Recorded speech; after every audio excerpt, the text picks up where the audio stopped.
আবু তো আদনানের সাথে আমাদের যে মূল বিরোধিতার জায়গা সেটা হচ্ছে মানহাজ। সে কেন আমাদের মানহাজে থুতু নিক্ষেপ করতে গেল? সে কেন আমাদের শায়েখদেরকে ঘোমটাওয়ালা হুজুর বলে কটাক্ষ করলো? আমরা নাকি ইহুদি খ্রিস্টানদের কাছে বিক্রি হয়ে গিয়েছি, এ ধরনের স্টেটমেন্ট সে কেন দিল? তুমি যে আকীদা লালন করে তুমি ইসরায়েলের পক্ষ নাও, তোমার আকীদার উপর আমি থুতু নিক্ষেপ করব। তুমি যে মানহাজের কথা বলে তুমি মুজাহিদ ভাইদের বিরুদ্ধে অবস্থান নাও, তোমার আকীদার উপর মানহাজের উপর আমি থুতু নিক্ষেপ করব।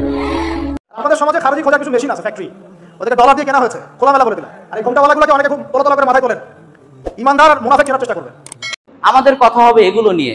তার যে সকল ভ্রান্ত আকীদা রয়েছে আমরা কোরআন সুন্নাহর আলোকে সেগুলোর খণ্ডন করব। কিন্তু ব্যক্তিগত জীবনে সে কেমন, তার কি এয়ার হোস্টেসের সাথে কোনো প্রকার অবৈধ সম্পর্ক আছে কিনা, স্ত্রীর সাথে তার সম্পর্ক ভালো কিনা, অফিসের রুমে গিয়ে মহিলাদের সাথে সে আড্ডাবাজি করে কিনা, এগুলো নিয়ে মাথা ঘামানোর কোনো সময় আমাদের নাই। টু বি অনেস্ট, এগুলো নিয়ে আমাদের কোনো ইন্টারেস্ট নাই। আমরা জাস্ট দালিলিক আলোচনা করব তার সাথে। কারণ আমরা কাউকে যদি ভালোবাসি সেটাও আল্লাহর জন্য ভালোবাসি, কাউকে যদি ঘৃণা করি সেটাও আল্লাহর খুশির জন্য ঘৃণা করি। ওয়াল্লাহি, আল্লাহর কসম, কারো সাথে আমাদের কোনো ব্যক্তিগত আক্রোশ নাই। সে যদি এখন হেদায়েতের পথে ফিরে আসে আমরাই সর্বপ্রথম তাকে বুকে জড়িয়ে ধরবো ইনশাআল্লাহ।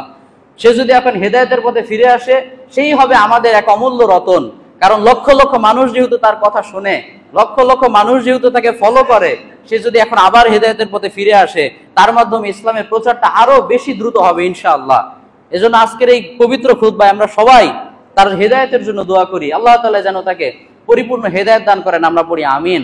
আর সে যদি সত্যিই তার স্ত্রীকে অন্যায় করে থাকে, তার সাথে সে যদি অন্যায়ভাবে তাকে নির্যাতন করে থাকে, আমরাও চাই তার স্ত্রী যেন এর একটা সঠিক বিচার পায়, ন্যায় বিচারটা যেন তার স্ত্রীও পায়। কিন্তু ব্যক্তিগতভাবে আদনান ভাইয়ের সাথে আমাদের কোনো আক্রোশ নাই। আমাদের বিরোধিতা হচ্ছে মানহাজের বিরোধিতা, মানহাজ নিয়ে আমাদের দ্বন্দ্ব। আল্লাহ তাকে হেদায়েত দান করুক, আমরা পড়ি আমিন।